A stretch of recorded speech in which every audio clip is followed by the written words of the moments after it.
உன் வாழ்க்கை மாறணுமா? சாணக்கியர் சொன்ன 7 உண்மைகள். இதை கேட்டா புது மனிதனாக மாறிவிடுவாய். நீ இன்னும் உன் வாழ்க்கையை ஆரம்பிக்கவே இல்லைன்னு சொன்னா நம்புவியா? ஆம், வயசு 20 ஆகலாம், 30 ஆகலாம், 40 கூட ஆகலாம். ஆனா உண்மையில நிறைய பேர் வாழ்க்கையை ஆரம்பிக்காமலேயே அவங்க வாழ்க்கையை வாழாமலே முடிச்சுடுறாங்க. எப்படின்னு சொல்றேன் கேளுங்க. 2000 வருஷத்துக்கு முன்னாடி வாழ்ந்த ஒரு மனிதன் இன்றைக்கும் உன் வாழ்க்கையை மாற்ற முடியும் என்றால் அவன் சாதாரண மனிதன் இல்ல. அவன் பெயர் சாணக்கியர். இந்த வீடியோ முழுசா பார்த்தா நிச்சயம் உன் வாழ்க்கையை பற்றின நான் ரகசியம் உனக்கு புரிந்துவிடும். குறிப்பாக 3வது சிந்தனையும் கடைசி சிந்தனையும் கேளுங்கள். நிச்சயம் மாற்றம் வரும் உங்கள் வாழ்க்கையில. முதலில் சாணக்கியர் யார்?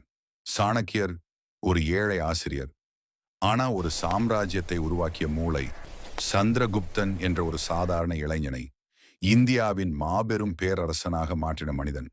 அவன் சொன்னது, அரசன் முக்கியம் இல்ல, அவனை உருவாக்குற சிந்தனை தான் முக்கியம் என்று.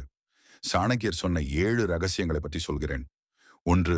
நாளை பார்க்கலாம் என்று சொல்றவன் வாழ்க்கையை இழந்துட்டான் என்று சாணக்கியர் சொன்னாரு.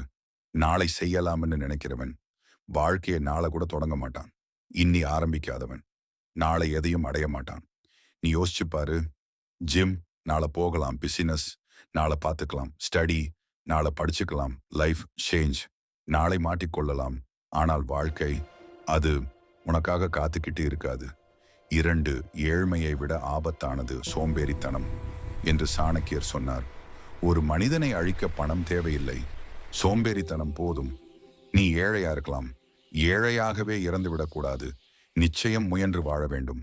முயலாவிட்டால், முயற்சி என்பது வீணடித்து விட்டால் அதுவே சோம்பேறித்தனத்தின் உச்சம். இதுவே பேராபத்து. 3.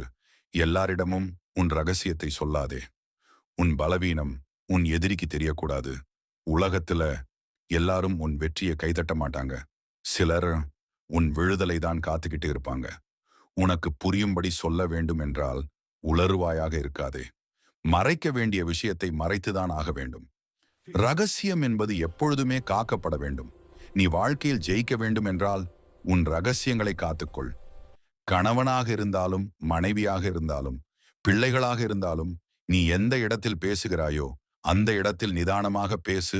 ரகசியங்களை போட்டு உடைத்து விடாதே. இன்று கஷ்டப்பட்டாதான் நாளை நன்றாக வாழ முடியும் என்று 4வதாக சாணக்கியர் சொன்னார். சுகத்தை தேடி ஓடுறவன் வாழ்நாள் முழுக்க அதற்கு அடிமையாகிறான். கஷ்டத்தை தேர்ந்தெடுக்கிறவன் நிச்சயம் ஒரு நாள் தலைவனாக மாறுகிறான். இன்று கஷ்டப்படுகிறோம் என்று வருந்தாதே. கஷ்டப்பட்டால் நிச்சயம் வெற்றி உண்டு. இதற்கு நல்ல உதாரணம் ஒன்று நான் சொல்லட்டுமா? அப்துல் கலாம். அவர் வாழ்க்கையிலிருந்து ஒரு உண்மை சம்பவம். ஒரு செய்தியாளர் அப்துல் கலாம் கிட்ட கேட்டாரு, நீங்க எப்படி இவ்வளவு பெரிய இடத்துக்கு வந்தீங்க? கலாம் சிரிச்சுக்கிட்டே சொன்னாரு, நான் பெரிய கனவு கண்டேன், அதை தினமும் நினைச்சு துரத்தினேன். கஷ்டப்பட்டேன், வசதி இல்ல, எந்த சப்போர்ட்டும் இல்ல, கஷ்டப்பட்டு படித்தேன், கஷ்டப்பட்டு முன்னுக்கு வந்தேன். ராமேஸ்வரத்தில் ஒரு ஏழை குடும்பத்தில் பிறந்த ஒரு பையன் நான் இன்று இந்தியாவின் ஜனாதிபதியானேன் என்று பதில் அளித்தார். உனக்கு நீயே நேரா பேசுற மாதிரி இப்போ உன்னையே கேட்டுக்கோ. நான் உண்மையில முயற்சி பண்றேனா, இல்ல முயற்சி பண்ற மாதிரி நடிக்கிறேனா? மொபைல்ல எவ்வளவு நேரம் ரீல்ஸ், ஸ்டேட்டஸ் வீடியோ பார்த்து நேரத்தை வீணடிச்சு கொண்டிருக்கிறேன்.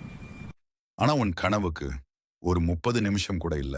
சாணக்கியர் சொன்னார், உன்னை மாத்திக்கொள்ளாத வரை உன் வாழ்க்கை மாறாது. இன்னைக்கு நீ ஒரு முடிவு எடுக்கலன்னா இன்னும் 5 வருடம் கழிச்சும் இதே இடத்துல தான் இருப்ப. அதே கடன், அதே கஷ்டம், அதே புகார். ஆனா இன்னைக்கு நீ ஒரு முடிவு எடுத்தா, இனிமே நான் பழைய ஆள் இல்ல, என்னை நான் மாற்றிக்கொள்ளப் போகிறேன் என்று, அப்போ உன் வாழ்க்கை இன்றே மாற ஆரம்பிக்கும். சாணக்கியரின் வார்த்தைகள் அநேகரின் வாழ்க்கையை மாற்றியது. ஒரு முடிவு எப்படி ஒரு மனிதனை உருவாக்குது? ஏழையாக பிறந்தது குற்றம் இல்ல, அப்படியே இருந்தாதான் குற்றம். என்ன நண்பர்களே, நான் சொன்ன சாணக்கியரின் இந்த 7 சிந்தனைகள் பற்றி கொஞ்சமாவது யோசிப்பீங்களா? மாற்றிக்கொள்வீர்களா? இந்த வீடியோ பிடித்திருந்தால் லைக் பண்ணி கமெண்ட் பண்ணுங்க. சப்ஸ்கிரைப் பண்ணி உங்களுடைய உறவுகளுக்கும் பகிர்ந்து கொள்ளுங்கள். வாழ்த்துக்கள்.